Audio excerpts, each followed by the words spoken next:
Salam Indonesia, Anda menyaksikan berita terkini bersama saya, Made Sukadana Karang.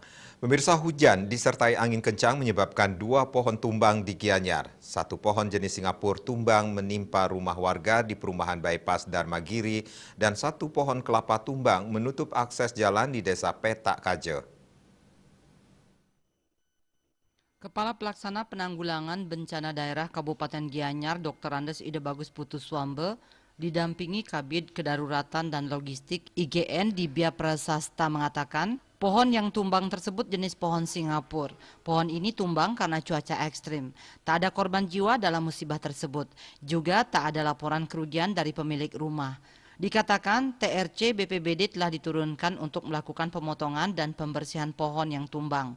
Kini pohon yang tumbang tersebut sudah selesai ditangani. Dibia Prasasta menambahkan di lokasi lain sebuah pohon kelapa juga tumbang karena cuaca ekstrim. Lokasinya di Banjar Benawah, Desa Petak Kaje, Kecamatan Gianyar.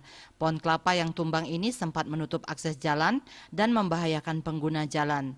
Tidak ada korban jiwa maupun kerugian akibat pohon kelapa yang tumbang tersebut. Selanjutnya, anggota TRC BPBD Kabupaten Gianyar melakukan pemotongan dan pembersihan. Arus lalu lintas pun kembali normal. Wirnanya Bali Pos melaporkan. Untuk mencegah penyebaran COVID-19, ingat pesan Ibu, selalu terapkan 3M, wajib memakai masker, mencuci tangan, jaga jarak, serta hindari kerumunan.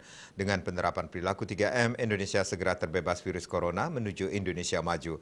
Update terus informasi Anda dengan subscribe dan like YouTube channel Bali TV @newsbalitv. Tetaplah bersama Bali TV. Salam Indonesia.